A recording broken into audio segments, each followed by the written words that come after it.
kaikki ja tervetuloa merenneitoilu sekä pyrstöily-tutoriaalin pariin.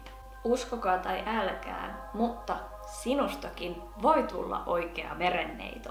Ja tämän videon kautta saatte tietää oleellisia asioita meren- ja vedenneitona toimimisesta. Mä muistan, miten mä itse omassa lapsuudessani aina kesäisin mökillä vaan uin ja sukeltelin ja mä haaveilin ihan älyttömästi omasta merenneitopyrstöstä, jonka avulla mä pääsisin kunnolla syventymään tämän vedenalaisen maailman saloihin. Kului aika monta vuotta, kunnes mä ensimmäistä kertaa YouTuben kautta näin, että ympäri maailmaa oli alettu julkaisee tällaisia merenneitouintivideoita.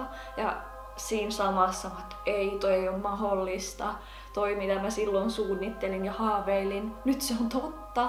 Ja vielä kun otettiin pieni hetki, niin mulle selvisi, että näitä pyrstöjä on nyt mahdollista saada myös Suomesta.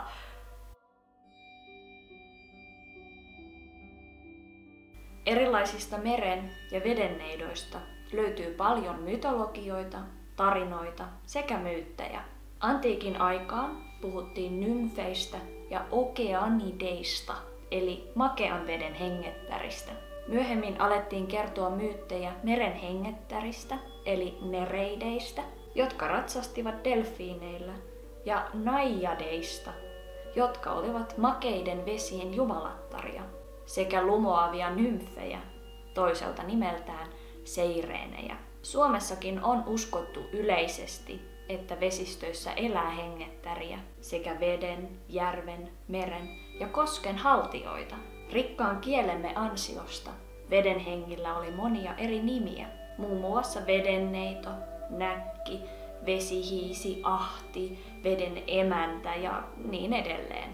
Suomessa veden haltijoita on pidetty meihin voimakkaimmin vaikuttavina henkinä, koska ihmiskeho koostuu noin 60% vedestä.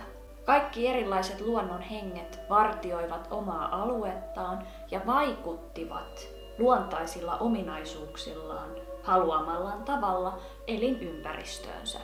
Vellamo eli veden emäntä ja veden jumalatar kuvataan Päijät-Hämeen vaakunassa kalanpyrstöisenä naisena, joka tunnetaan lempeänä ja kauniina aallokon nostattajana.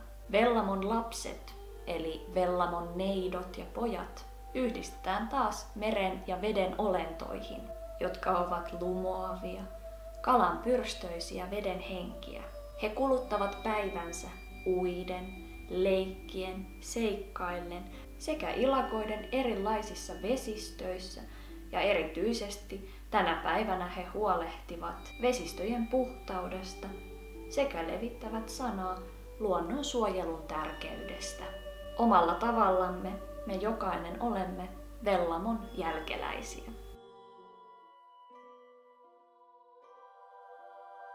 Jos tekin olette kiinnostuneet aloittamaan oman merenneito-uintiharrastuksen, niin ensimmäinen vaihe on tietysti sen oman räpylän ja puvun hankinta. Laadukkaista materiaaleista valmistettuja sekä kestäviä Monofin räpylöitä ja pukuja löytyy Pärsky-tiimin ja Vesikasteen sivuilta sekä verkkokaupoista, mutta muistakaa, että nämä tuotteet tilataan aina erikseen. Mutta tämä mahdollistaa kuitenkin sen, että te voitte hankkia useampia pukuja. Ja jos te tilaatte nyt vuoden loppuun mennessä, niin Pärsky-tiimi ja Vesikaste tarjoaa teille -15% normaalihintaisista tuotteista sekä ensimmäisestä tilauksesta, kun käytätte koodia kuparikettu. Tällaista räpylää sanotaan Monofin räpyläksi. Ja se on tällaisesta kestävästä PVC-muovista valmistettu räpylä. Ja sen päällä on sitten taas tällainen märkäpukukankaasta valmistettu päällinen. Tämä päällinen suojaa tätä pukuosaa tältä sisällä olevalta muovin hankaukselta. Sen lisäksi tietysti, että tämä on se, minne jalat sujautetaan. Ja yhdessä tämä ominaisuus mahdollistaa sen, että teidän puvulla on paljon pidempi käyttöikä. On erittäin tärkeää muistaa, että tämä räpylä on tarkoitettu vain uimiseen. Tämä räpylä antaa merenneidoille uintiin, potkuihin ja sukellukseen tehoa. Näin pystyy sukeltaa paljon pidemmälle ja syvemmälle, mitä normaalisti pelkillä jaloilla. Itse pyrstö on laadukasta ja hengittävää materiaalia. Tässä on 80% nailonia ja 20% 4 suuntaan joustavaa spandexia. Itselläni on nyt tää Fantasy Blue merenneitopuku, mutta tietäkää kuitenkin, että näitä pukuja on monia erilaisia ja monia eri värisiä, joten jokaiselle löytyy varmasti se itselle sopivin. Mainitsemistani verkkokaupoista löytyy hyvät pyrstövalikoimat ja erikoisominaisuutena pärskytiimin ja vesikasteen pyrstöissä on suomumaiset kärkivahvikkeet, jotka suojaavat pyrstöä kulumiselta. Mä oon todennut, että luotettavimmat ja laadukkaimmat pyrstöt löytyy Suomesta vesikasteen ja pärskytiimin kautta.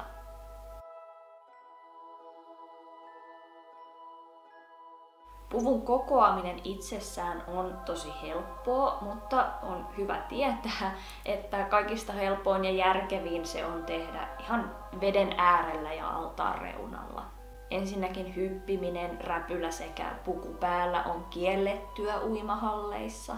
Ja ajatelkaa nyt, että jos te tämän puvun puette päälle pukutiloissa, niin te saatte aika pitkän matkan ryömiä, kontata, raahautua tai kävellä käsillä ennen kuin te pääsette veden ääreen. Kaiken lisäksi tällöin räpylä tai puku saattaa mennä rikki ja te voitte kaatua ja satuttaa itsenne tosi pahasti. Olkaa siis varovaisia ja käyttäkää maalaisjärkeä. Mä näytän nyt nopeasti, miten tää Fantasy-pyrstö puetaan.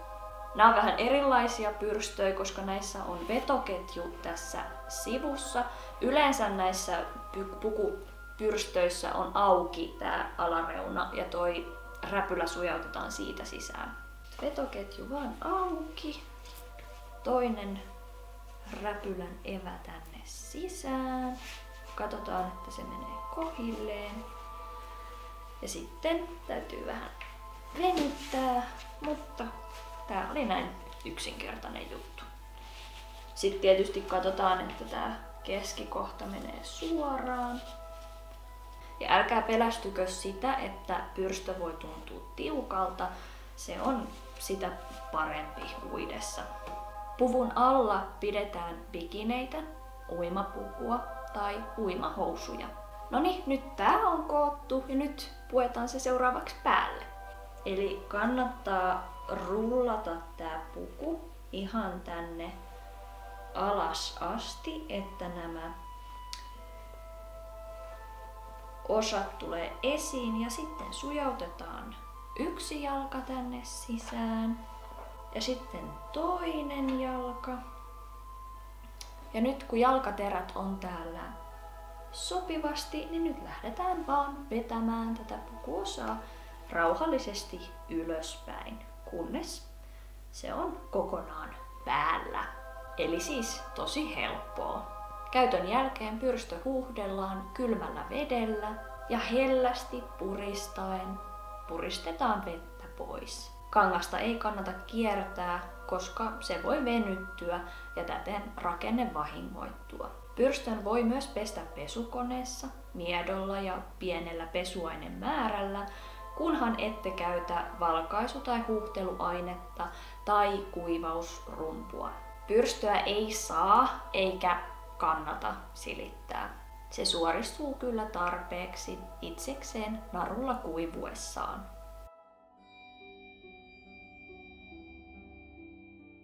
Puvun päälle pukeminen ja pyrstön heiluttaminen ensi kertaa on äärettömän taianomainen kokemus. Veteen ja uimiseen saa ihan uudenlaisen tuntuman, eikä sitä kokemusta voita kyllä oikeastaan mikään. Uiminen on niin kivaa tämän puvun kanssa, että merenneitoilua ei malttaisi lopettaa millään, vaikka omat voimat olisi ihan lopussa. Se tunnelma, kun sä oot veden alla Ja se, miten sä yhtäkkiä pystyt liikkumaan niin sulavasti ja niin nopeasti, niin se on ihan uskomatonta. Ja se olotila uimisen jälkeen, kun viimeinkin malttaa riisua puvun ja mennä saunaan ottaa löylyä, niin siis sulla on niin puhdistunut ja hyvä olo sekä henkisesti että fyysisesti. Merenneitou-uinti on harrastuksena mun mielestä tosi vapauttavaa ja tätä kautta saa jotenkin ihan erilaisen yhteyden niin kuin itseensä ja sitten omaan lapsuuteensa tai omaan sisäiseen lapseen ja jotenkin alkaa niin kuin näkee maailman taas jotenkin silleen, mitä lapsena aikoinaan. Yhtäkkiä kaikki onkin taas mahdollista ja maailma ja kaikki on täynnä toivoa ja taikaa, unelmia, haaveita. Ja uiminen itsessään tuo mukaan tietysti hirveästi seikkailua, leikkiä ja vapautta.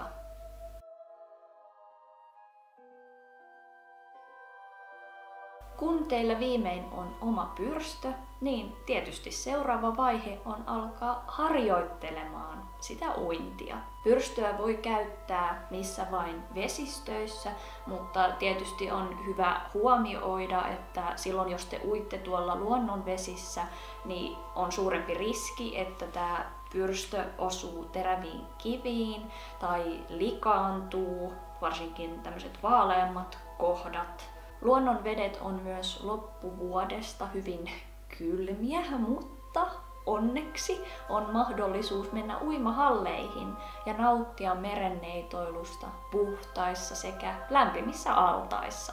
Mä en suosittele, että kukaan lähtisi alkuun itsenäisesti harjoittelemaan tätä merenneitouintia, vaikka se ei olekaan niin vaikeeta. Ja lasten on alkuun oltava käsivarren mitan päässä aikuisesta. Puku rajoittaa normaalia jalkojen liikettä ja evä myös kuluttaa voimia puolet enemmän mitä normaali uiminen. Voin sanoa, että hengästymisen lisäksi ainakin vatsalihakset, kyljet, alaselkä, reidet ja pakarat menee maitohapoille. Ja sukeltaessa nenään sekä korviin voi mennä helposti vettä ja silmät saattaa ärtyä varsinkin siitä uimahallien kloorista. Mutta on täysin sallittu käyttää uimalaseja tai uimamaskia ja sitten jos sukeltelee hirveästi ja tekee voltteja, niin semmonen muovinen nenäklipsi auttaa myös alkuun, ettei hirveästi niele sitä klooria. Merenneitouintikursseilla opetetaan puhaltamaan ilmaa nenän kautta. Ja kun tämän taidon oppii, niin pystyy helposti sukeltelemaan täysin ilman mitään apuvälineitä. Puku täytyy myös osata riisua vedessä ollessa. Älkääkä koskaan menkö ypöyksin jonnekin merenneitoilemaan. Erityisesti silloin kun uidaan luonnonvesissä, niin on tärkeää muistaa, että uidaan rannan suuntaisesti. Meditointi ja hengitysharjoitukset tukevat tätä harrastusta loistavasti. Veden alla on ihanan hiljaista sekä rauhallista ja merenneitoillessa sä et pysty miettimään mitään arjen murheita. Merenneitouintiin sisältyy paljon turvallisuusasioita ja runsaasti alkuun uuden oppimista, joten kannattaa tsekata piakkoin ilmestyvä merenneitouintivideo. Mä haastattelen siinä merenneitouintiohjaaja Anneli Toivosta ja hän kertoo meille kaiken oleellisen merenneitouinnista.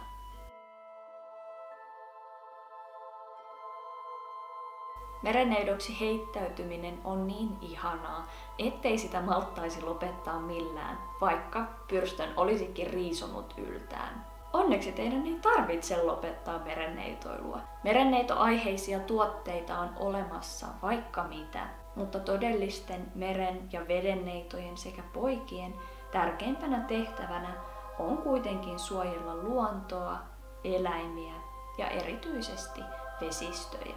Vastuullamme on huolehtia, että roskat menee roskiin ja vielä parempi olisi, jos ne lajiteltaisiin oikein. Erilaiset muovit ja erityisesti mikromuovit on tänä päivänä yksi haasteellisin luonnon saastuttaja ja järvi- sekä merieläinten vahingoittaja, joten välttäkää sellaisten tuotteiden ostamista, joissa on käytetty mikromuovia. Tänä päivänä erityisesti kosmetiikka- ja hygieniatuotteita löytyy biohajoavina, vegaanisina sekä luomuna ja eläinkoevapaina. Joten meidän planeettaa ja vesistöjä suojellaksemme ostakaa sellaisia tuotteita. Yritetään myös vähentää sitä muovin käyttöä niin paljon kuin pystytään ja kierrätetään sitäkin. Eläimiä sekä meidän maailmaa voitte auttaa kaikista parhaiten siten, että suositte kasvisruokaa. Ja tarkistakaa myös kaikista pakkausselosteista, että eläimet on kasvanut vapaina ja hyvissä oloissa. Tässä oli teille taas vähän erilainen tietopaketti ja toivottavasti se tukee mahdollisen uuden merenneitou-uintiharrastuksen aloittamista. Kannattaa avata videon kuvauslaatikko ja tutustua siellä oleviin linkkeihin sekä verkkokauppoihin. Ja muistakaa hyödyntää tätä koodia kuparikettu, niin oikeesti -15%. Se on aika paljon. Jos teillä heräsi kysymyksiä, niin mä vastaan niihin jälleen mielelläni tuolla kommenttilaatikossa. Ja jakakaa muillekin omia merenneitohetkiänne katsottavaksi hashtagillä kettukala. Mahtavia sekä seikkailun täyteisiä pyrstön heilutuksia teille kaikille ja nähdään seuraavalla videolla. Moi moi!